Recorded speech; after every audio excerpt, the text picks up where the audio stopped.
पूर्णमिदं पूर्णात् पूर्णमुदच्यते पूर्णस्य पूर्णमादाय पूर्णमेवावशिष्यते। ॐ शान्ति शान्ति शान्तिः। शङ्करं शङ्कराचार्यम् केशवं बादरायणम् सूत्रभाष्यकृतौ वन्दे भगवन्तौ पुनः पुनः। ईश्वरो गुरुरात्मेति मूर्तिभेदविभागिने व्योमवद्व्याप्तदेहाय दक्षिणामूर्तये नमः। चलो आठवां मंत्र वांचिए। सपर्यगात् शुक्रमकायमव्रणम्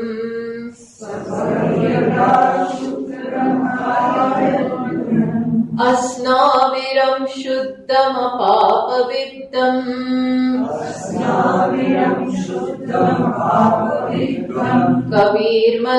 कविर्मनीषी परिभू स्वयंभूः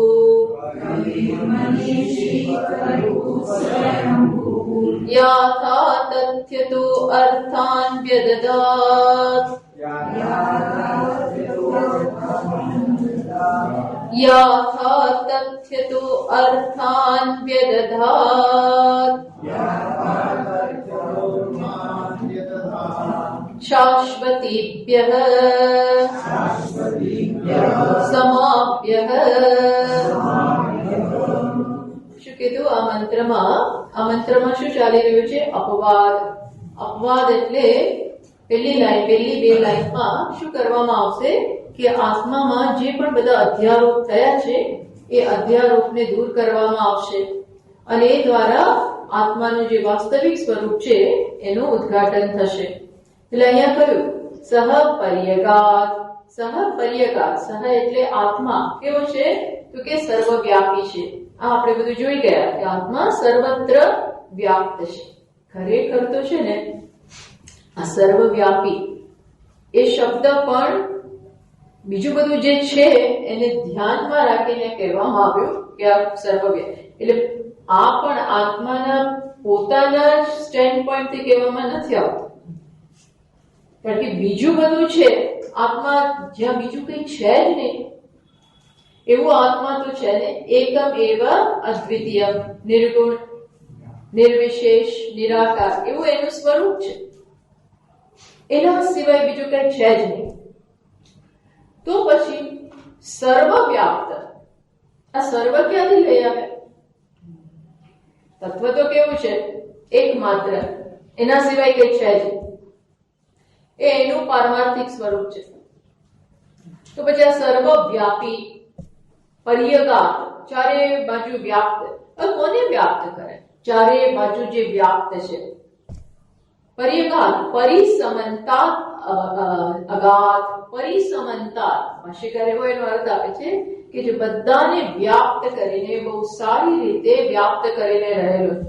હવે બીજું બધું છે જ નહીં ત્યાં, તો કોને વ્યાપ્ત કરે? તો પછી એનો અર્થ આપણે, એટલે આ પણ, આ શબ્દ પણ ભૌતિક જગત કે ગુણ સહિતનું જે જગત, જે બ્રહ્મનું બીજું સ્વરૂપ છે સગુણ, એના રેફરન્સ થી આ વસ્તુ કઈ સમજ પડી. પોતાના પારમાર્થિક સ્વરૂપથી આ વસ્તુ કહેવામાં નથી આવી, છતાં પણ બીજાને ધ્યાનમાં રાખીને કોઈ કે બધું જે કઈ છે એને આત્મા વ્યાપ્ત કરીને રહેલો છે. પછી કોઈ શુદ્ધ, અકાયમ, અવ્રણમ, અસ્નાક. શુદ્ધમ એટલે કયું કે જે શુદ્ધ છે, જ્યોતિષમત છે. કેવું છે તો કે જે પોતે પોતાના હોવા માટે બીજા કશાની અપેક્ષા રાખતું નથી, એ વાત કહી. પછી સૂક્ષ્મ શરીર, સ્થૂળ શરીર અને કારણ શરીર, એ ત્રણેયનો અપવાદ કર્યો. ત્યાં બરોબર નેતિ આવ્યું. નેતિ એટલે ત્યાં આ પ્રકારે આત્માનું વર્ણન થયું. સીધું વર્ણન તો શક્ય નથી, એટલે જેનો જેનો પણ અધ્યારોપ થયો છે એનો અપવાદ કર્યો. શું? તો કે સૌથી પહેલા સ્થૂળ શરીર, સૂક્ષ્મ શરીર અને કારણ શરીર. પણ આ ગ્રંથમાં અહીં સૌથી પહેલા શેનો અપવાદ કરવામાં આવ્યો? તો કે છે લિંગ શરીર એટલે કે સૂક્ષ્મ શરીર. અકાયમ અશરીર એ દ્વારા શેનો અપવાદ કર્યો? લિંગ શરીર, સૂક્ષ્મ શરીરનો અપવાદ કર્યો. સૂક્ષ્મ શરીર એટલે જે મન, બુદ્ધિ, અહંકાર, પ્રાણ વગેરેના અવયવોથી બનેલું છે એનો પહેલા અપવાદ હતો. હવે સૂક્ષ્મ શરીર જ ના હોય, કયું છે? અકાયમ, સૂક્ષ્મ શરીર જ એને નથી, તો પછી સ્થૂળ શરીરના હોવાની પણ કોઈ અવકાશ જ નથી. સૂક્ષ્મ શરીર એટલે બધી વાસનાઓ, સૂક્ષ્મ શરીર એટલે બધી કામનાઓનો સંગાર, અને એના માટે આપવામાં આવેલું સૂક્ષ્મ મન, પ્રાણ એ બધી વસ્તુઓ, આને આપણે સૂક્ષ્મ શરીર કહીએ છીએ. એ જ જો નથી, અર્થાત જીવાત્મા જ નથી, તો પછી કામનાઓ જ નથી, તો ત્યાં પછી સ્થૂળ શરીરની જરૂર જ નથી. એટલે પછી કયું અકાય, પછી કયું અવ્રણમ, અસ્નાવિરમ. અવ્રણમ એટલે જેનામાં કોઈ ઘા નથી. ઘા શેને પહોંચે? સ્થૂળ શરીરને મુખ્યત્વે, એની અહીંયા વાત થાય છે. તો કે જેમાં અક્ષતમ, અક્ષતમ એટલે જેને કોઈ ઈજા નથી થઈ, ઈજા કરી નથી શકતું. ઈજા શેને થાય? જે સ્થૂળ વસ્તુ હોય એને ઈજા પહોંચી શકે. આત્મામાં સ્થૂળ શરીર જ નથી, અર્થાત આ જે સ્થૂળ શરીર છે એ આત્મા નથી, સૂક્ષ્મ શરીર છે એ પણ આત્મા નથી. ટૂંકમાં સૂક્ષ્મ શરીર, કારણ અને અસ્નાવિરમ એ દ્વારા પણ સ્થૂળ શરીરનો જ નિષેધ કરવામાં આવ્યો. અસ્નાવિરમ એટલે જેનામાં કોઈ મસલ્સ નથી, બોન્સ નથી, કશું નથી. એ બધું તો સ્થૂળ શરીરને લાગુ પડે છે, એ આત્માને લાગુ પડતું. એટલે આ બધું જાણવું જોઈએ કે આ જે મસલ્સ છે, બોન્સ છે, બીજું બધું આ જે સ્થૂળ શરીરમાં જે કાંઈ છે એ બધું આત્માને નથી. સ્થૂળ શરીરમાં કરું પણ એ આત્મા નથી. એ પ્રકારે અહીંયા વર્ણન થયું. અને પછી કહ્યું શુદ્ધમ, અશુદ્ધમ એટલે વળી પાછું શુદ્ધ, ટૂંકમાં અપાપવિદ્ધમ. એ શબ્દો દ્વારા કારણ શરીરનો નિષેધ એટલે શેનો નિષેધ કરવામાં આવ્યો? અવિદ્યા, અજ્ઞાન. ટૂંકમાં આત્મામાં અજ્ઞાન નથી. આ બધું માની લીધેલું છે. આનો અર્થ શું થાય? કે હું અજ્ઞાની છું, જીવ છું, એક વ્યક્તિ છું, સ્ત્રી છું, વૃદ્ધ છું, બાળક છું. આ બધા શું છે? આ બધા અધ્યારોપિત કરેલા બધા ધર્મો છે. જ્યારે આપણે કહીએ હું અજ્ઞાની છું, ત્યારે આપોઆપ જ કારણ શરીરનો નિર્દેશ થઈ ગયો. કારણ શરીર એટલે અજ્ઞાન. ત્યારે આપણે કહીએ કે મારામાં આવી આવી લાગણી છે, હું તો આટલું બધું જાણું છું, ત્યારે આપોઆપ શેનો નિર્દેશ થઈ જાય છે? સૂક્ષ્મ શરીરનો, અહંકારનો. આત્માને આ બધી વિશેષતા સહિત માનવામાં આવે છે. મારું આટલું વેઇટ છે, એ બધું આ શરીર એક આપણું સાધન ખરું, પણ એ હું નથી. ટૂંકમાં અહીં આ બધા શરીરનો નિષેધ થયો. પછી આગળ કહ્યું શું આવ્યું? શુદ્ધમ અપાપવિદ્ધમ. અપાપવિદ્ધમ એટલે ધર્મ અધર્મ ત્યાં નથી. આત્મામાં ધર્મ અધર્મનું નામ નિશાન નથી. ધર્મ અધર્માદિ પાપ વર્જિતમ. ધર્મ કે અધર્મ, તો પછી મનમાં પ્રશ્ન થાય કે ચલો અધર્મ તો અમે તો નથી કરતા, પણ ધર્મ કરવાનું છોડી દઈએ. આપણે બધા ધર્મ માટે પ્રયત્ન કરીએ કે ધર્મ આપણી સાથે ખરેખર સાથે શું આવશે? ધર્મ સાથે આવશે. જે સારા કાર્યો કરેલા છે, જે સારી ઉપાસનાઓ કરી છે, જે બધું કર્યું છે એ સાથે આવશે. એટલે માણસ ધર્મના માર્ગે ચાલવાનો પ્રયત્ન, એ ખોટું નથી, એ બધું હોવું જ જોઈએ. પણ અંત તો ગત્વા જાણવું જોઈએ કે આત્મામાં ધર્મ અધર્મ તો નથી જ નથી. અધર્મને એને સ્પર્શ નથી અને ધર્મનો સ્પર્શ નથી. પાપનો સ્પર્શ નથી, પુણ્યનો પણ સ્પર્શ નથી. આ બંને બંધન છે. એટલે ભાષ્યકાર પેલા નિર્વાણ ષટકમમાં કે છે ને, શું કે છે? નમે પુણ્યમ નમે પાપમ. પુણ્ય નથી. આ પુણ્ય અને પાપ પણ શું બને છે? એ બીજા જન્મનું કારણ બને છે. પાપ નરકમાં લઈ જનારા છે, પુણ્ય બીજી ઉર્ધ્વગતિ કરાવનારા છે. માણસની ઉન્નતિ માટે પહેલા જરૂરી છે આ બધી વસ્તુ, પણ પછી છેલ્લે અત્યારે તો એડવાન્સ બધી વાત ચાલી રહી છે, પૂરેપૂરો અપવાદની વાત છે. આત્મામાં આ કશું છે. એટલે પહેલા પ્રગતિ આ પ્રકારની છે કે અનૃતનો ત્યાગ કરો, જૂઠાણાનો ત્યાગ કરો, અધર્મનો ત્યાગ કરો. એ પહેલું પગથિયું. અને એ શેના વડે કરીએ? ધર્મ વડે. ધર્મને પ્રયત્નપૂર્વક જીવનમાં લાવીને વેલ્યુઝને, મૂલ્યોને, ધર્મને, સત્યને, અહિંસાને, આ બધા મૂલ્યોને પ્રયત્નપૂર્વક આપણે વિકસાવીએ અને એ દ્વારા અધર્મની જે બધી વાસના છે એમાંથી મુક્ત થઈએ. ઉન્નતિ આ માર્ગે થાય છે. એ છે આપણામાં દેખાય અધર્મ, ખોટું કરવાની ઈચ્છા. ખોટું માણસ ક્યારે કરે? જ્યારે સાચા માર્ગે એની ઈચ્છાઓ પૂરી ન થાય અને ઈચ્છાઓનું દબાણ એટલું બધું હોય, પ્રેશર એટલું બધું દબાણ છે. અને સીધા માર્ગે, સંવાદિતાના માર્ગે બીજાઓને ઈજા ન પહોંચાડીને મારાથી મારી ઈચ્છાઓ પૂરી નથી થતી. ટૂંકમાં સીધા માર્ગે આપણું કામ ન પતતું હોય ત્યારે માણસ એની ઈચ્છાઓને વશ થઈ જાય, એની કામનાઓને વશ થઈ જાય અને કયો માર્ગ અપનાવે? અધર્મનો, ખોટો માર્ગ અપનાવે. તો ઉન્નતિનું પહેલું પગથિયું શું છે? કે ના, પ્રયત્નપૂર્વક ધર્મ દ્વારા, મૂલ્યો દ્વારા તમે અધર્મથી મુક્ત થાઓ. પછી શું? તો કે ધર્મ પછી એક અભિમાન છે, હું તો મોટો ધાર્મિક છું, એટલે બીજાથી હું છૂટો પડી જાઉં. ધર્મ એ પણ આત્મામાં અધ્યારોપ છે. તો એમાંથી પણ પછી મુક્ત થવાનું. શેના દ્વારા? તો કે આત્માના વાસ્તવિક સ્વરૂપના જ્ઞાન. એનો અર્થ નથી કે આપણે પછી હું મારામાં ધર્મ નથી એમ કરીને હું બધા ખોટા મૂલ્યો જીવનમાં એની જાતે આવીશ. ના, એવું નથી. પ્રયત્નપૂર્વક જ્યારે પહેલા ધર્મનું આચરણ કર્યું હોય તો એ સહજ બની જાય, સ્વાભાવિક બની જાય અને એ જ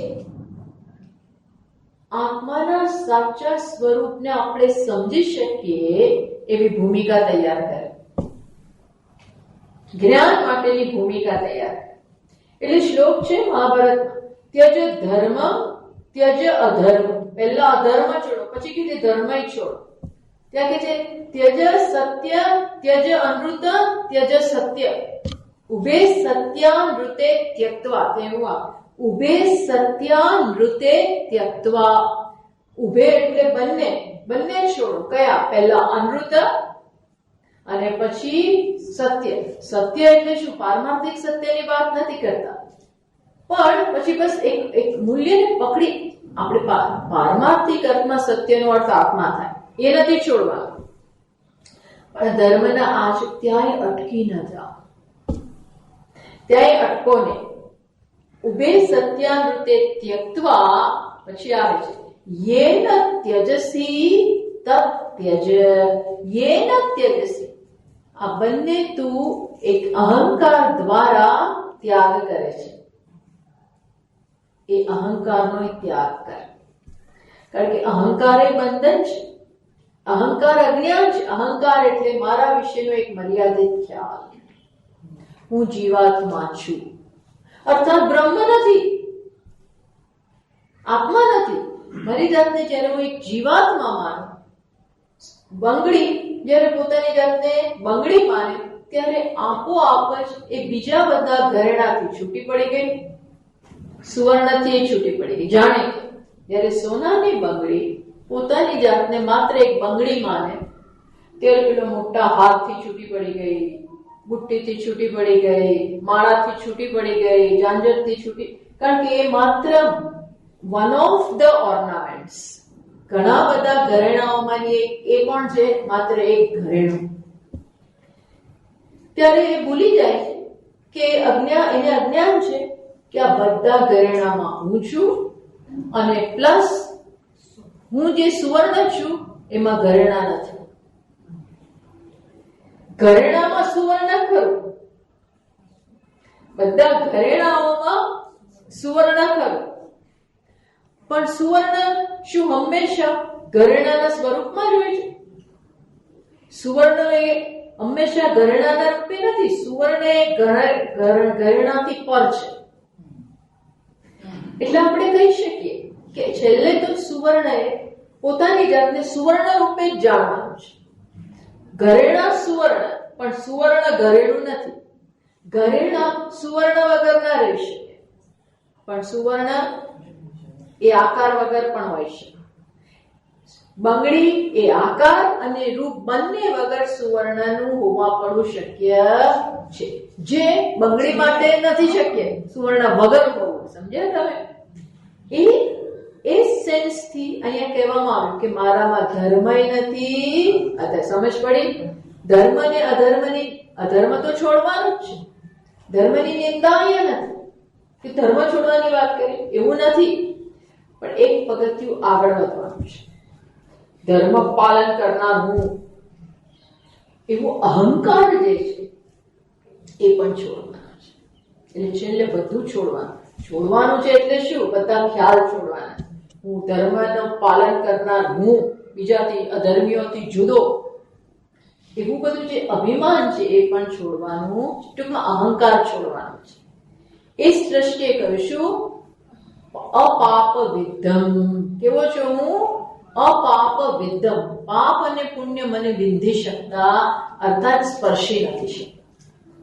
આત્માને કોઈ વ્યક્તિ પોતાની જાતને ગમે એવો પાપી માને, એ પાપ કર્યા પણ છે, પણ તો આત્મા શું કે છે? મને આ કઈ સ્પર્શતું નથી. સમજ પડી? બંગડી એમ કે હું તો એવી ખરાબ છું, એવી ખરાબ છું, એવી ખરાબ છું. તો એ સુવર્ણ શું કહે? એ જ વખતે જયારે બંગડી એમ કહે છે હું તો સાવ પાપી છું, સાવ નકામી છું, ત્યારે પણ સુવર્ણ શું કે? આ મને નથી સ્પર્શ. સમજ પડી? કારણ કે સુવર્ણ બંગડી નથી. જ્યારે બંગડી પોતાની જાતને બંગડી ત્યારે ઓળખાવે છે ત્યારે સુવર્ણમાં જે અધ્યારોપ થયો કે હું બંગડી, એ પોતાની જાતને બંગડી માને છે ત્યારે પણ એ કોણ છે? સુવર્ણ. એ પાપી પોતાને પાપી માનીને પોતાની હિંસા કરે છે, અધ્યારોપ કરે છે, પોતાના ઉપર આરોપ કરે છે, પણ ત્યારે ખરેખર તો આત્મા કેવું છે? શુદ્ધ, અત્યંત શુદ્ધ. એ કે મેં કઈ કર્યું નથી. સમજ પડી? આત્માનાથી પચ. એટલે ભગવાને કહ્યું, અર્જુન કે છે હું તો આ બધાને મારીને પાપ નો ભાગી બનીશ. આ તો બધા મારા સગાવાલાઓને, બંધુઓને હત્યા કરવાથી હું તો મોટો હત્યારો બની જઈશ. એટલે ભગવાન કહે છે તું તો, તને જ્ઞાન જ નથી. જયારે આવું બોલે છે ત્યારે તારું અજ્ઞાન છતું થાય છે. નાયમ હંતિ ન હન્યતે. આત્મા શસ્ત્ર લઈને બીજા ઉપર નાખતો હોય ભાલો, ત્યારે ભગવાન શું કહે છે? નાયમ હંતિ. આત્મા હનન નથી કરતો. અરે મેં ફેંક્યો ને ભાલો, પણ આત્માએ નહીં. આત્માની સન્નિધિમાં હાથે આ કર્યું. મન એને પ્રેરણા કરી. મન પ્રેરણા કરે છે.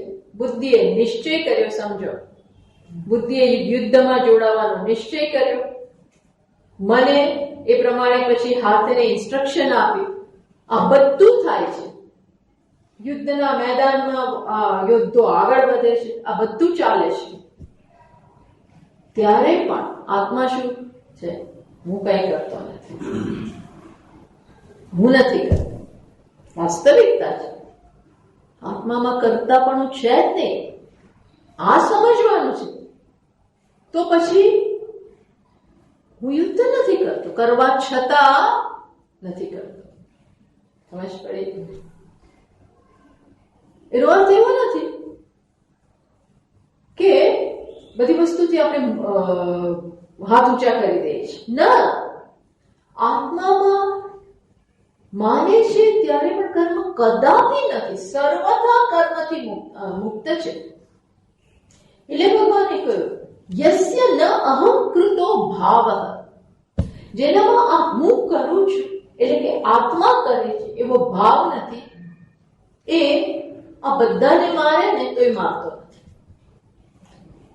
ભગવાનને પોતાને એવું લાગતું જ નથી કે મેં એમના જીવન દરમિયાન અવતાર કાર્યમાં એમણે કેટલું કર્યું, કેટલું કામ કર્યું, અઢળક કામ કર્યું.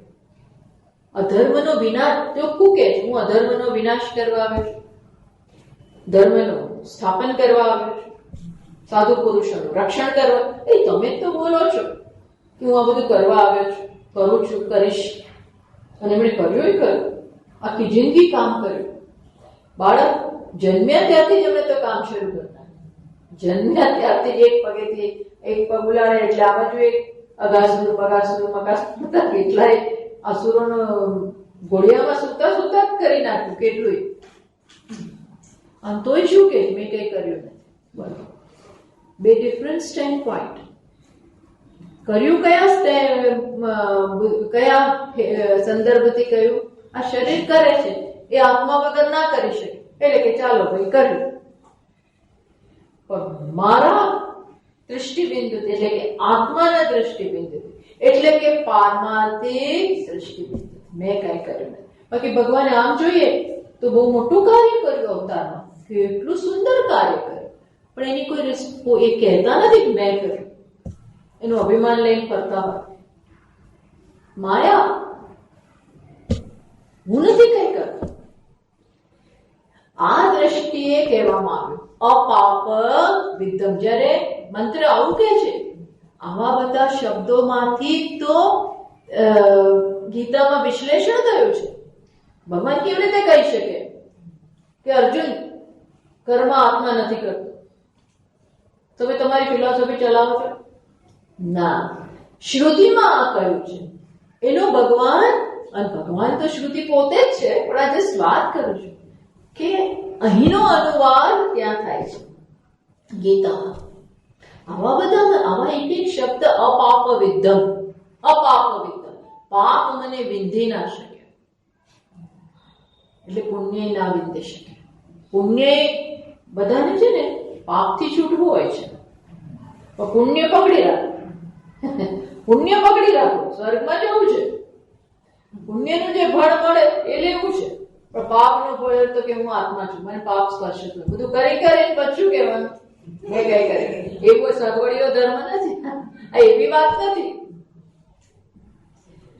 પાપથી બચવું છે એ તો વાત બરોબર છે, પણ પુણ્ય જોઈતું નથી.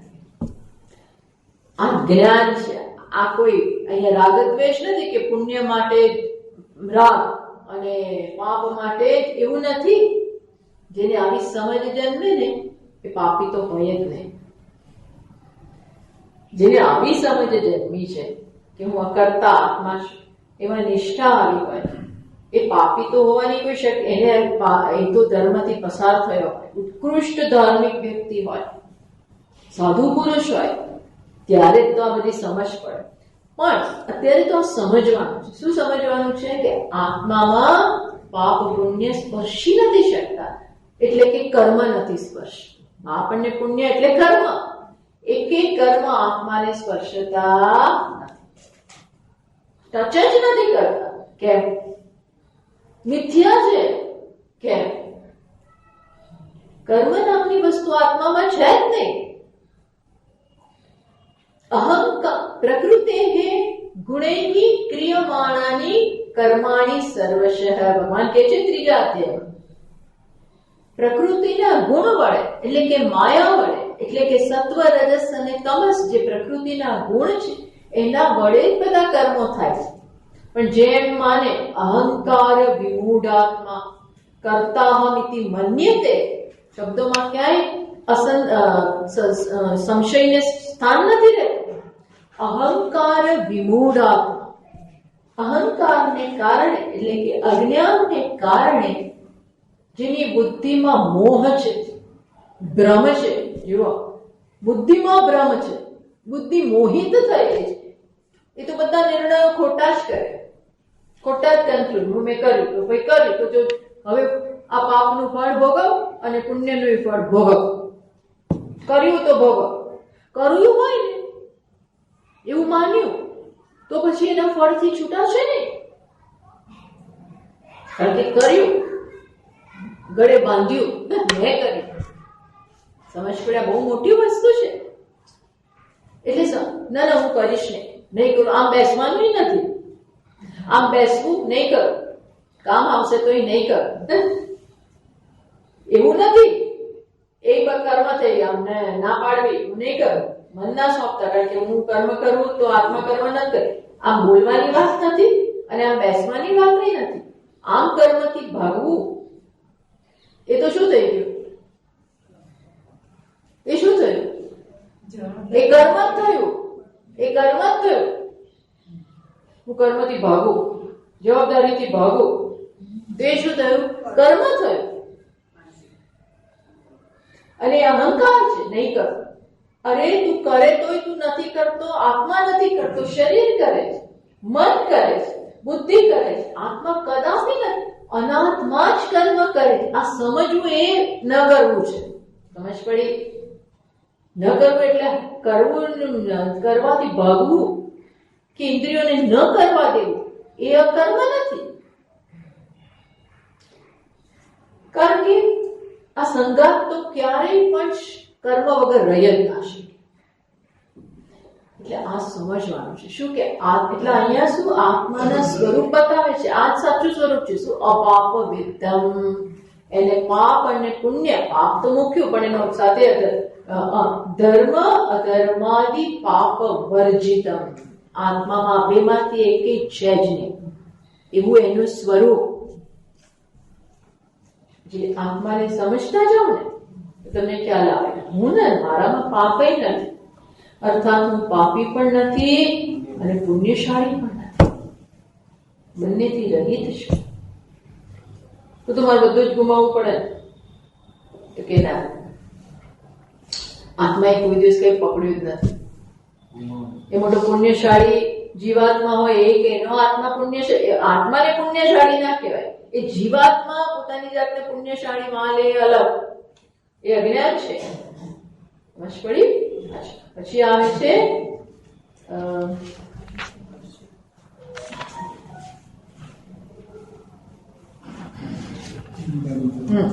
હવે કવિ હવે શબ્દ આવે છે કવિ ના શુક્ર શુદ્ધમ અપાપ વિદ્ધમ ના બરોબર છે પછી કે છે કવિ હવે બીજી વાત કરે છે કવિ એટલે શું તો કે કવિનો આત્માને કવિ કહે છે કેવું છે ક્રાંતદર્શી સર્વદૃક આત્માને કેવો કહેવામાં આવ્યો કવિ એટલે શું આમ એનો સામાન્ય ભાષામાં પણ કવિ એક જુદી પ્રકારની આપણાથી સામાન્ય મનુષ્યોથી ચડિયાતી વ્યક્તિ છે ક્રાંતદર્શી એટલે કે સામાન્ય વ્યક્તિઓ જે જોઈ શકે જે સમજી શકે એના કરતા કવિ કંઈક વિશેષ સમજી શકે વિશેષ જાણી શકે કારણ કે એને એ વસ્તુ સામે જોવાની આખી દ્રષ્ટિ અલગ હોય આપણે માત્ર એક ફૂલ જોઈએ 4 પાંખડી વાળું બસ પણ એમાં એને બહુ બધું દેખાય શું દેખાય તો કે આ ઈશ્વરની કેવી કરામત છે આપણને તો માત્ર 4 પાંખડી એનો કલર બહુ દેખાય અને સુગંધી હોય તો સૂંઘીએ ધેટ્સ ઓલ પણ એટલા એક ફૂલમાં આ તો સામાન્ય કવિની પણ આપણે વાત કરીએ છીએ બધા અંગ્રેજી સાહિત્યમાં એ બધા, આપણે ગુજરાતીમાં બધે જ, પણ આ તો મને હમણાં જે યાદ આવ્યો, અંગ્રેજી સાહિત્યમાં વર્ડસવર્થ નામના એક પોએટ થઈ ગયા, રોમેન્ટિક પોએટ્સ માના એક. તો એમને એ બધી નેચર, કુદરતની બધી વસ્તુઓ ઉપર કવિતાઓ લખી. એમને કુદરત પ્રિય માણસ, નેચર લવર. તો આપણને એમ થાય કઈ મોટી વસ્તુઓને લઈ લાગતો કે ના, એ કેવી એક રસ્તામાં પેલું જંગલી ઝાડ, જંગલી વૃક્ષમાં જંગલી પેલે બારે ફૂલ ઉગી જાય ને, જેને આપણને તો વીડ્સ સમજી અને એને કપાવી નાખીએ, એની આપણને કોઈ કિંમત ના, ભગવાનને ન ચડાવીએ અને કપાવીએ જેવા ઉગી જાય. એવા ફૂલમાં પણ એના ઉપર એમણે બધી કવિતાઓ લખી હોય. એમાં એમને બ્યુટી દેખાય, એમાં એમને ઈશ્વરની આખી બુદ્ધિમત્તા દેખાય. એટલે સામાન્ય કવિઓમાં પણ કંઈક વિશેષ શક્તિ હોય છે, કંઈક વિશેષ જોઈ શકે, આપણા બધાથી આગળ વધી અને કંઈક એને દેખાય એવી સેન્સિટિવિટી હોય એમનામાં, એવી એમના હૃદયનો એવો વિકાસ થયેલો છે, એમના ભાવનાશીલ વ્યક્તિત્વનો એવો વિકાસ થયેલો હોય. તો અહીંયા તો એવા કવિત્ય આગળ ચડેલા, આત્માને કેવો કોઈ ક્રાંતદર્શી. એટલે શું એ ભાષ્યકારે અર્થ કર્યો? સર્વદ્રુક. એટલે કે શું? એ બધું જ જાણે છે. કઈ રીતે બધું જાણે છે? જો સગુણ રૂપે ભગવાન, સગુણ રૂપે આત્મા, એટલે કે ઈશ્વર બધું જાણે છે. એ તો આપણને ખબર છે. સર્વજ્ઞ પણ છે, સર્વજ્ઞ, સર્વમ જાનાતિ ઇતિ સર્વજ્ઞ. બધે બધું ઈશ્વર જાણે છે. પ્રત્યેક અહીંયા જગતના એક એક કણ વિશે એનું પાસ્ટ, પ્રેઝન્ટ, ફ્યુચર બધું ખબર હોય. ટૂંકમાં બધું જાણ, આ કેમ અહીંયા છે, એનું શું અહીંયા સ્થાન છે, આ બધું ડિટેલમાં જેમને ખબર હોય એને કહેવાય ભગવાન. ઓકે, એ રીતે તો કવિ ખરા ભગવાન જાણનાર, એવો અર્થ કરે. પણ અહીં ભાષ્યકાર કેવો અર્થ આપે છે? કારણ કે અહીં તો નિર્ગુણની વાત ચાલી રહી છે, અપવાદ કરી, એટલે એવો અર્થ આમણે કર્યો કે ભગવાન કેવા છે? તો કે સર્વદ્રુક. સર્વદ્રુક એટલે શું? નાન્ય અતઃ અસ્તિ દ્રષ્ટા ઇત્યાદિ શ્રુતે. એટલે અહીંયા શું કહ્યું કે બૃહદારણ્યકમાંથી આ વાક્ય લે, નાન્ય અતઃ અસ્તિ દ્રષ્ટા. શું કે છે? આમના સિવાય બીજો કોઈ દ્રષ્ટા નથી. એટલે અહીંયા કવિનો અર્થ શું કર્યો? સાક્ષી. કેવો સાક્ષી? જે બધાને જુએ, જેને કોઈ જોઈ શકે નહીં. એટલે કે કોણ? ચૈતન્ય.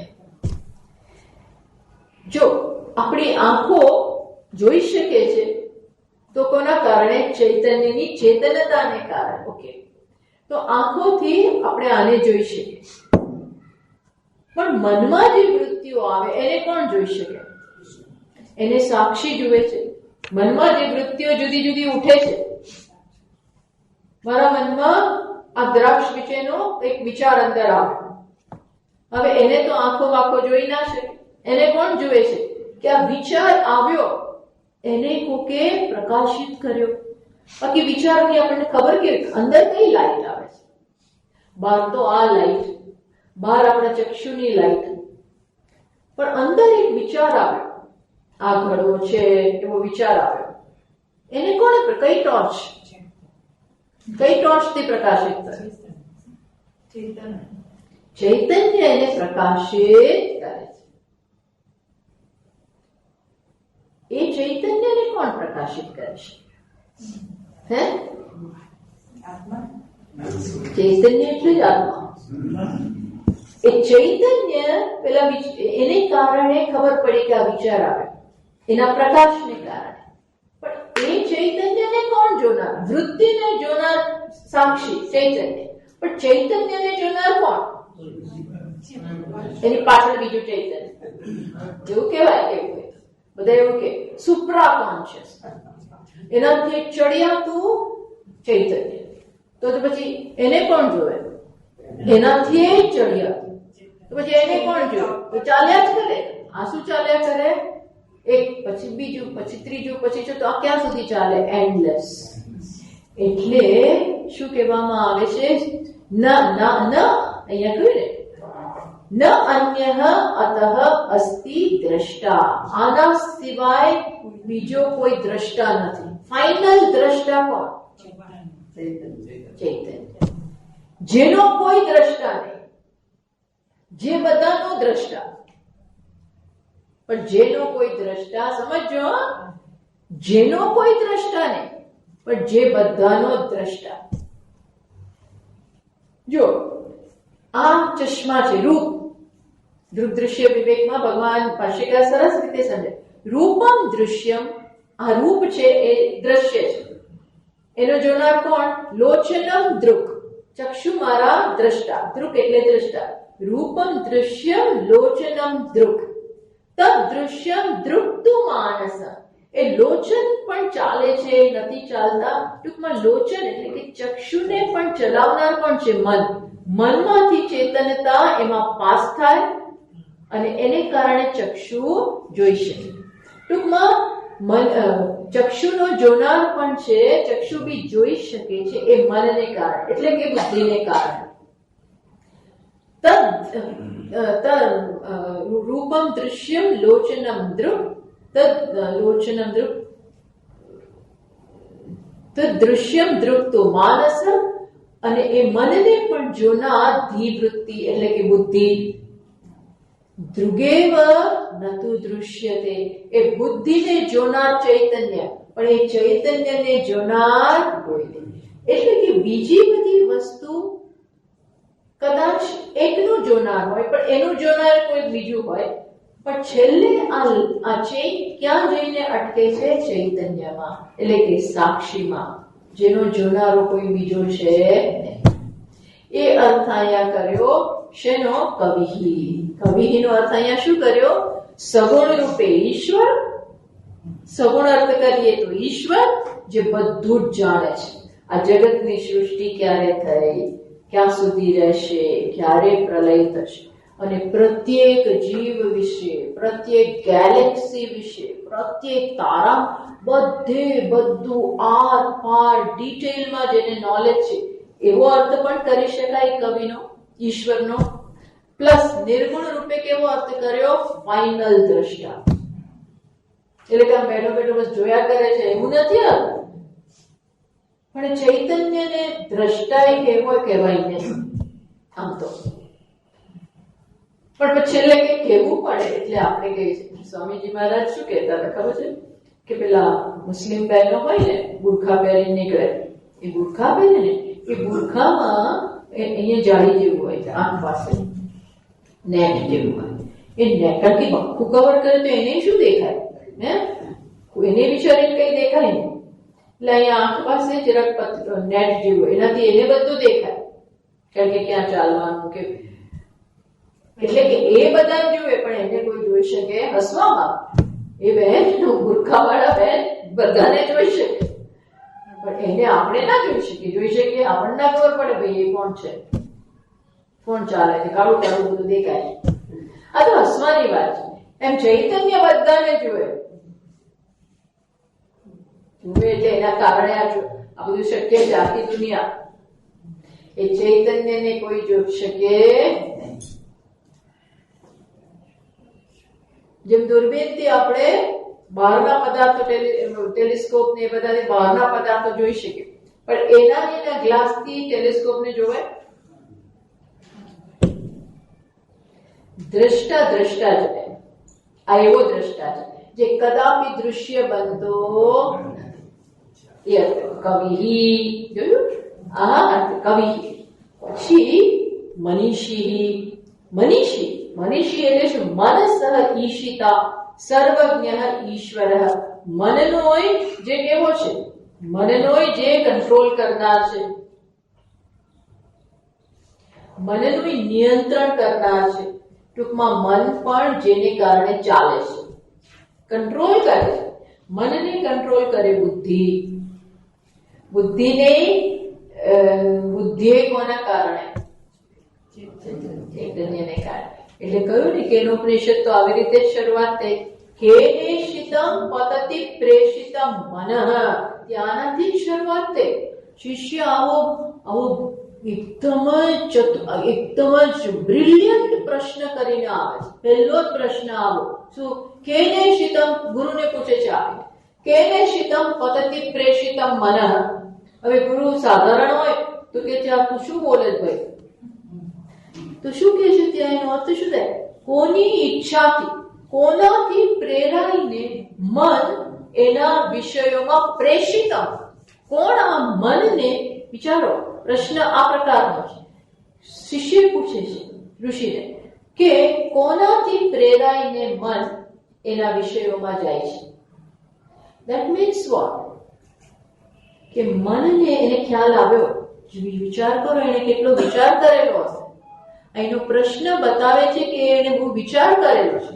એને ખબર પડી ગઈ કે મનમાં પોતાની કઈ શક્તિ નથી લાગતી એના વિષયોમાં જવાની, કોઈક એને મોકલે છે. ટૂંકમાં મન એના કારણે ચાલતું નથી. મનમાં જે વિચારવાની શક્તિ છે, મનમાં જે એક વિષયમાંથી બીજા વિષયમાં, ત્રીજા વિષયમાં, ચોથા વિષયમાં જે જવાની જે શક્તિ છે એ કોઈક બીજાને કારણે છે. પછી બીજું તરત એમણે તો પૂછ્યું કેને શિતમ પતતિ પ્રેષિતમ મનઃ કેને શિતમ વાચમ ઇમામ વદંતી. બોલો ત્યાં બી પૂછ્યું કોણ આ વાણીને એના શબ્દો બોલવા માટે મોકલે છે. એટલે આ બોલવું કઈ સામાન્ય નથી, વિચારવું સામાન્ય નથી, જોવું સામાન્ય નથી. કોઈકની કૃપા છે, ચૈતન્ય. That means આપણે જોયું તો એમાં શું એમ થાય, પણ જોઈએ છીએ એક કોઈક પાવર હાઉસ છે, જનરેટર. એ અર્થ કર્યો અહીંયા શું? મનીષી, મનનું નિયંત્રણ. મન જળ છે, આનો અર્થ શું થયો? મન જળ છે. હવે આ સમજવું મોટી વસ્તુ છે. ઘણા શું માને છે કે મન જ ચૈતન્ય છે, મન છે એટલે આત્મા. હું વિચારું છું માટે હું છું. I am because I am thinking. I am because I think. હું વિચારું છું એટલે એવું લાગે છે કે હું છું. અરે તું છે માટે વિચારી શકે છે. મન વિચારે છે એ ચૈતન્યને કારણે, નહીં કે મનમાં શક્તિ છે વિચારવાની. મન જળ છે. વિગ્રહેન્દ્રિય પ્રાણધીતમઃ નાહમેક સત્ત જડમ હિ અસત. રમણ મહર્ષિજી કહે છે વિગ્રહેન્દ્રિય પ્રાણધીતમઃ, ટૂંકમાં આખું સંગાત કેવો છે? ધી તમઃ, આ બધું અજ્ઞાનનું બનેલું છે. જળ, જળ વસ્તુ છે. આ જળ એ ટેકનિકલ શબ્દ છે. જળ વસ્તુ એટલે જે પોતાનાથી સ્વયંભૂ પોતાના પગ ઉપર ઊભું ના રહેશે. મનની એવી આગવી શક્તિ નથી કે જાતે વિચારે. મનનું કામ છે વિચારવું. તો કોઈકને આભારી છે, પોતાના કારણે નથી. પોતાને કારણે નથી એટલે શું? જળ છે. એટલે આ મનીષી શબ્દ વાપરીને ઉપનિષદ આપણને પાછળ ધકેલે છે, અર્થાત વિચારવા પ્રેરે છે. આવો અર્થ છે આનો ભાઈ. મનીષી એટલે જે મનનું પણ નિયંત્રણ કરે છે, જેને કારણે મન છે. એટલે વિચાર, એટલે રમણ મહર્ષિજી કહે ને કે વિચાર જ્યાંથી ઉદ્ભવે છે ત્યાં જાઓ. વિચાર નહીં, પરંતુ જ્યાંથી વિચાર નીકળે છે, વિચારના મૂળમાં જાઓ. ત્યાં અહમ છુપાયેલો છે, આત્મા. એટલે કે મન ને પ્રકાશિત કરનાર જે છે ત્યાં ધ્યાન કેન્દ્રિત કરે. એની કહેવાની રીત અલગ છે, પણ આવો અર્થ થાય. એટલે આ મનીષી દ્વારા બે વસ્તુ પોઈન્ટ કરી. શું? કે મન જળ છે, એનો કંટ્રોલ કરનાર, એને પ્રકાશિત કરનાર જે છે એવો અર્થ કર્યો મનીષી. આ બધું આત્માની વાત છે. આ આત્મા આવો છે. આપણે આપણી જાતને મનવાળા સમજીએ છીએ. મારું મન એટલે હું. મન તેવો માનવી મીન્સ કે મન હું એટલે મન તો કે નહીં, એનાથી અલગ છું. પરિભુહુ, હવે કયો શબ્દ આવે છે? પરિભુહુ. પરિભુહુ એટલે શું? સર્વેષાં પર્યુપરી ભવતી ઇતિ પરિભુહુ. તો કે છે કે સર્વેષાં પર્યુપરી ભવતી, બધાથી ઉપર જે હોય. બધાથી ઉપર એટલે છેલ્લા માળે રહેતા હશે એવું નથી, કેટલાય માળનું બિલ્ડિંગ, એવું રીતે આખું જગત એની ઉપર ભગવાન આત્મા તો કે ના, જેનાથી ચર્યા તો કાંઈ. એટલે ભગવાનને અર્જુન સ્તુતિ કરે છે ત્યારે શું કે નત્વત સમઃ, તમારી સમાન કોઈ નથી, તો તમારી અત્યધિક તો કોણ હોય જ? That means you are unique, તમે અજોડ છો, તમારા સમાન કોઈ નથી, તમારા ઉપર કોઈ નથી, એટલે કે તમારા ચડિયાતી કોઈ બીજી સત્તા, ફાઇનલ સત્તા. ભગવાનનો બોસ, ભગવાનનો ભગવાન એવું નથી, બસ ભગવાન. ભગવાન એટલે નિર્ગુણ નિરાકાર. આ સગુણ નિર્ગુણને કારણે એ અધ્યારોપિત છે, એટલે પરિભુહુ કર્યો.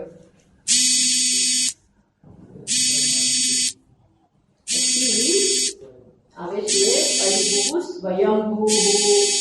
સ્વયંભૂ એટલે તો આપણે બધા કેટલાય સ્વયંભૂ લિંગો હોય છે, બધા એ શબ્દથી તો પરિચિત. સ્વયમેવ ભવતી ઇતિ યેન ઉપરી ભવતી યશ્ચોપરી ભવતી સ સર્વઃ સ્વયમેવ ભવતી ઇતિ સ્વયંભૂ. સ્વયમેવ સાદો અર્થ કરીએ તો શું છે કે જે પોતાને કારણે છે, જે બીજા કશાના કારણે નથી. જગતમાં એકેય વસ્તુ એવી નથી, વિચારજો, કે જેનું કોઈ કારણ ના હોય. બધી જ વસ્તુ કેવી છે? કાર્ય. Everything is effect. કારણ રહિત કોઈ વસ્તુ જ આઈ નથી. તો ભગવાન તત્વ કેવું છે? હું કોઈકનું કાર્ય છું? આત્મા કશાકનું કાર્ય છે? કાર્ય હોય ને તો આપણું કોઈ કારણ હોય, એ કારણે પાછું શું હોય? કાર્ય હોય કશાકનું. સમજ પડી? જેમ પેલું વૃક્ષ કેને કારણે? બીજને. તો બીજ કઈ જાતે આવ્યું? એ કોઈ બીજા વૃક્ષમાંથી આવેલું હોય. તો એ વૃક્ષનું શું કારણ? બીજું બીજ. એ બીજનું કારણ શું? તો કે બીજું વૃક્ષ. આ ક્યારે એન્ડ થાય? આ પરંપરાનો એન્ડ જ ના આવે. આને શું કહેવાય? અંગ્રેજીમાં એને ઇન્ફિનિટ રિગ્રેશન. ચાલ્યા જ કરે, ચાલ્યા જ કરે. તો આપણે મૂળ સુધી ક્યારે પહોંચી જ ના શકીએ. તો શાસ્ત્રો શું કે આત્મા એ કેવો છે? એવો એનું કારણ, એનું કારણ, એનું કારણ. એટલે કોઈ પૂછે કે પહેલા પિતા કોણ? સ્વામીજીને કોઈ કે જઈને પૂછે, શું કહે? કે મારા પિતાના તો પિતા મેં જોયેલા છે, એનાય પિતા મેં જોયેલા છે, પણ એના પિતા કોણ? એનાય પિતા કોણ? એનાય પિતા કોણ? એટલે કે પહેલા પિતા કોણ? એટલે સ્વામીજી શું કહે? પહેલા પિતા નામની વસ્તુ જ નથી. પહેલા પિતા એવું છે જ નહીં. આ ભગવાન પહેલા પિતા એવું કેવું હોય તો કહેવાય. પિતાહમસ્ય જગત. ભગવાન કહે છે 9મા અધ્યાયમાં, શું કહે છે? પિતાહમસ્ય જગત. માતા તો પહેલી માતા કોણ? તો કે હું. પિતા કોણ? તો કે હું. તો કે પિતામહ કોણ? તો કે હું.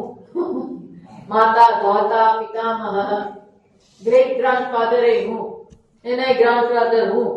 અર્થાત હું જ પહેલો. મારું કોઈના કારણે નહીં. ખરેખર તો વસ્તુ એવી છે કે હું કશાના કારણે નહીં, અને મારામાંથી કોઈ આવ્યો નથી. હું કશામાંથી નથી આવ્યો, સમજો, અને મારામાંથી કશું આવ્યું નથી. આ ફાઇનલ સત્તા. આવો જવાબ છે. બોલો, હું કશાયમાંથી નહીં, મારી જાતે. તો તમે તો કશાકનું કારણ બનતા ને? તો કે નહીં. ભગવાન બધી જ વસ્તુ ઉડાડી દે છે. શાસ્ત્રો અહીં આ વાત છે. સ્વયંભૂ આ બધું એની આત્મા એની જાતે જ છે. કોન્શિયસનેસ, ચૈતન્ય, આત્મા કહો, બ્રહ્મ કહો, ચૈતન્ય કહો, ચિતિ કહો, આ બધાનો અર્થ શું થાય? એક જ થાય. અને એ કેવું છે? પોતાના જ કારણે. કેટલું સુંદર. કોઈ બીજું છે જ નહીં. અને એવું નથી કે કોઈક સમયની આ વાત થાય છે પહેલા, એવું નથી. અત્યારે પણ શું છે ખબર છે? અત્યારે પણ આ સ્વયંભૂ, એના સિવાય કઈ છે? સ્વયંભૂ. પછી જે શબ્દ આવે છે એ શું કે છે? સ્વયંભૂ. પછી પાછું સગુણના સંદર્ભમાં કે છે. શું કે છે? સ નિત્ય મુક્ત ઈશ્વર. હવે આવા તત્વએ શું કર્યું? તો કે હવે સમજો, હવે જરા કોમ્પ્લિકેટેડ નહીં પણ શબ્દો વિચિત્ર વાપર્યા છે. સ્વયંભૂ યાથા તથ્યતઃ અર્થાન વ્યદધાત શાશ્વતીભ્ય સમાભ્ય, આવું વાક્ય આવે છે. હવે તો એનો અર્થ શું થાય છે? પહેલા એ કહ્યું, પહેલા સાદા શબ્દોમાં કહ્યું શું કે આવા તત્વએ શું કર્યું?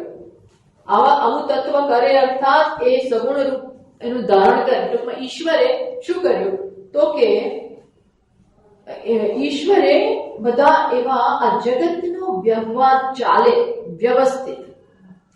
હવે પાછા જગત ઉપર આવી ગયા. આવા તત્વએ ઈશ્વર રૂપે શું કર્યું? આ જગતનો વ્યવહાર યોગ્ય રીતે ચાલે, જડબે સલામ બધી વ્યવસ્થાઓ સચવાય એ માટે એમણે બધા પ્રજાપતિઓ ને નિયુક્ત કર્યા. પ્રજાપતિ એટલે બ્રહ્મા, જે જગતનો કારભાર બધો ચલાવે, એમને નિયુક્ત કર્યા. અને શું કર્યું? બધાને એમના શક્તિ અનુસાર કામ સોંપ્યા. શું કર્યું? કામ. જેમ પાર્લામેન્ટમાં પીએમ એકવાર ચૂંટાઈ જાય પછી શું કરે? એ પોતાની મિનિસ્ટ્રી બનાવે. હે ને? આપણે જોઈશું. મિનિસ્ટ્રી બનાવે અને મિનિસ્ટ્રીમાં એકને ફાઇનાન્સ આપે, એકને હોમ મિનિસ્ટ્રી આપે, એકને ફલાણું ઢીકણું ડિફેન્સ આપે. આમ તો કદાચ એ આવડતું હોય કે ન આવડતું હોય સોંપી દે. આખું કાલથી ફાઇનાન્સ, પેલા બિચારાને કઈ આવડતું એવું સોંપી દે. અહીંયા એવું બધું ચાલે. પણ ભગવાને આવું નથી કર્યું. એમણે કઈ રીતે આપ્યું? તો કહે છે, જુઓ શું કહ્યું? શબ્દ યાથા તથ્યતઃ. યાથા તથ્યતઃ એટલે ભગવાને ભાષ્યકાર કહે છે કે સહ એટલે કે આવા ઈશ્વરે, નિત્ય મુક્ત ઈશ્વર યાથા તથ્યતઃ એટલે એમણે ઈશ્વરે સર્વજ્ઞત્વાત, એને બધું જ જ્ઞાન છે. કોણ કયું કામ કરી શકે. કરવું તો મારે બધું હોય, પણ મને એવી લાયકાત હોવી જોઈએ ને. મારે તો પીએમ જ બનવું હોય, પણ આવડવું જોઈએ. પ્લસ એ સંભાવના હોવી જોઈએ. એવું કંઈક કર્યું હોય, કંઈક સોશિયલ સર્વિસ કશું કર્યું હોય તો બધું બનાય. તો ભગવાન શું કે છે કે યાથા, મંત્રમાં શબ્દ શું છે? આવા ઈશ્વરે, જુઓ આ ભગવાન કેવો શાસક છે એ પણ કે છે. શાસન કરવું હોય તો આ બધું જ્ઞાન હોવું જોઈએ. એમને શાસક બની જવું છે. પણ શાસન કરવું એટલે બધું ખબર. કોની પાસે તમારે બધું કામ કરાવડાવવાનું હોય. હવે કામ કરાવડાવવું હોય ત્યારે શું જાણવું પડે કે કોને શું અપાય. કાં તો હું જ બધું કર. એવું નથી. બધાને યોગ્ય રીતે you have to delegate the work. બધાને સોંપવાનું. ગમે તે ના સોંપાય. બહુ મોટો એટલો ભણેલો ગણે એને કઈ તું કાલથી રસોઈ કર, એને એવા કામ ના સોંપાય, એને બીજું સોંપાય. ટૂંકમાં જેની જે લાયકાત છે, જેની જે પોટેન્શિયલ છે એ પ્રમાણે કામ સોંપ. આ બધું શાસકને આવડવું જોઈએ. એટલે અહીંયા કહ્યું આ ઈશ્વર નિત્ય મુક્ત ઈશ્વરે શું સર્વજ્ઞ છે. તો આપણે આગળ બી જોઈ ગયા. સર્વજ્ઞ એમને શું કર્યું? યથા તથા ભાવ, યાથા તથ્ય એટલે કે તસ્માદ યથાભૂત કર્મ ફલ સાધન અતઃ અર્થાત જેના માટે જે કામ કરી શકે પ્લસ એને એ પ્રકારનું પુણ્ય કમાયા. આ તો બધું એવી બધી આ બ્રહ્મા બને, બ્રહ્માજી બને, પ્રજાપતિ બને, વિષ્ણુ બને, આ બધા જે છે ને આ બધા યમરાજા, કઠોપનિષદમાં આપણે જોઈએ યમરાજા કહે છે કે મને શું સૂઝ્યું કે મેં આવી બધી ઉપાસનાઓ કરી એના પરિણામે મને આજે કઈ પોસ્ટ મળી છે? યમરાજાની પોસ્ટ. પણ હવે હું ફસાયો છું એટલે હવે મારે આ કામ કરવાનું છે. એ સિમ્પલ પોસ્ટ નથી. યમરાજા એટલે ધર્મરાજા. યુધિષ્ઠિર એ યમરાજાનો અવતાર છે. ધર્મ ગમે તેમ મારી ના નખાય, ધર્મ અનુસાર. પણ એ પુણ્ય કમાયા હોય, એ ઉપાસનાઓ કરી હોય ત્યારે આ બધી પોસ્ટ મળે. કઈ પોસ્ટ? વિષ્ણુ, રુદ્ર, બ્રહ્મા, આ બધી અગ્નિ, વરુણ, વાયુ, આ બધી પોસ્ટ છે. વાયુ દેવતા, અગ્નિ દેવતા, પૃથ્વી દેવી, આકાશ, આ બધા મોટા મોટા બધી મોટી પોસ્ટ છે. એ પોસ્ટ મફત નથી. લોટ્સ ઓફ એફર્ટ, ધ્યાન, ઉપાસના, કર્મ, મોટા ભગવાન આ બધું ધ્યાનમાં રાખે. આને આ કામ સોંપો, આને આ કામ, સૂર્યને આ કામ સોંપો, કારણ કે એ કરી શકે. આને શું કહે? યથા તથા. જેણે જે અર્ન કર્યું છે, જેણે જે લાયકાત મેળવી છે પોતાની ઉપાસનાઓ અને કર્મો દ્વારા. ઉપાસના નહીં એકલી ચાલે, એમાં અમુક કર્મો તમે એવા કરવા પડે. ટૂંકમાં કમ્પ્લીટ નોલેજ એ પાર્ટનું હોય, એ તમે પુણ્યથી કમાયા હો. આ બધું ધ્યાનમાં રાખીને ભગવાને શું કર્યું? યાથા તથ્ય અર્થાન. અર્થાન એટલે એ પોસ્ટ એમને આપી. વ્યપદાર્થાન વ્યદદાત, બધાને સોંપી દીધું. તમારે આખું જગતની વ્યવસ્થા જુઓ તો તમને દેખાય કોણ કયું કામ કરે. અને એક એક કામમાં વ્યવસ્થા છે. બધા પહાડો ઉભા રહે, પહાડો કેવું કામ કરે, વાયુ દેવતા કેવું કામ કરે. એ શક્તિ બીજામાં ના હોય. અગ્નિની શક્તિ વાયુમાં ના હોય, પૃથ્વી દેવીની શક્તિ અગ્નિમાં. ટૂંકમાં આ બધાની પોતપોતાના ક્ષેત્રમાં અજોડ શક્તિઓ છે. એમને એવા કામ સોંપી દીધા. શાશ્વતેભ્ય સમાભ્ય એટલે કોને કામ સોંપ્યું? ભગવાને આ કામ કોને સોંપ્યું? પ્રજાપતિઓને. ટૂંકમાં આવા તત્વએ એટલે કે સગુણે આ કામ પ્રજાપતિઓને સોંપ્યું.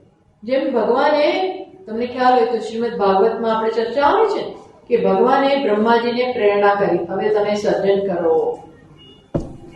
સર્જન કરે બીજે દિવસે થઈ ના ગયું. બ્રહ્માજીએ કેટલી ધ્યાન કર્યું પછી પણ એમને ખબર ના પડી એટલે અંદર ગયા. આવી રીતે આ જ બધી વાત ત્યાં એ રીતે સિમ્બોલિક ફોર્મમાં આપણને બતાવે. તો બધા પ્રજાપતિઓને આ કામ સોંપી દીધું. એ પ્રજાપતિઓ કેવા છે કે જે એકદમ જ ચડિયાતા હોય, જે પછી પાછા પોતાની રીતે જગતનો કારભાર ચલાવે. એને સોંપ્યું, ધીસ ઇઝ સમથિંગ તમારે હેન્ડલ કરવાનું છે. એ કામ કોને હેન્ડલ કરવાનું? પ્રજાપતિઓ. જે પ્રજાપતિઓ કેવા છે? નિત્ય, રિલેટિવ. એક બે દિવસમાં એમનું આયુષ્ય પૂર્ણ ના થતું હોય, કલ્પ સુધી. એવા જે પ્રજાપતિઓ હોય એમને આ બધું કામ સોંપે. કોણે? ઈશ્વર તત્વએ. જેથી કરીને આ બધી વ્યવસ્થા જગતની ચાલે. શાસન કેમ કરવું ને જગત તરફ જોવાની જરૂર છે. કેટલું શ્રેષ્ઠ રીતે શાસન થાય છે. ક્યાંય કોઈ એક્સિડન્ટ થાય, ઝઘડા ઝઘડી થાય, મારામારી થાય, આવું કશું ત્યાં દેખાતું નથી. આવું કામ સોંપેલું છે. પણ આ બધું ક્યારે થઈ શકે? સહ એ તત્વ છે, એની પ્રેરણા છે. પ્રેરણા એટલે એનું હોવા પણ છે. એ હોય અને આ બધું થાય. પણ થાય એટલે આડેધડ નહીં એ બતાવે છે કે એની પ્રેઝન્સ જ એવી છે, એની પ્રેઝન્સ એવી છે કે બધું કેવું ચાલે, વ્યવસ્થિત. અમુક બોસ એવા હોય ને કે એની પ્રેઝન્સ જ એવી હોય કે બધું ઓફિસમાં વ્યવસ્થિત લોકો કરે, અને અમુક એવા હોય કે જેને કોઈ ગણકાર જ નહીં. એવા હોય બિચારા મેનેજર, લોકો એને ઉલ્લુ બનાવે, સાંભળે નહીં, રજાઓ લઈ લે, ઓફિસમાં આવીને કામ ના કરે, ચા પીધા કરે, બહાર ગયા કરે, સામું બોલે. એ મેનેજર એવા મેનેજરનું શું કામ? કરાય નહીં, કારણ કે ગવર્મેન્ટમાં એટલે પછી આવું ચાલે, પછી બધું ખાતું બધું આવું ચાલે.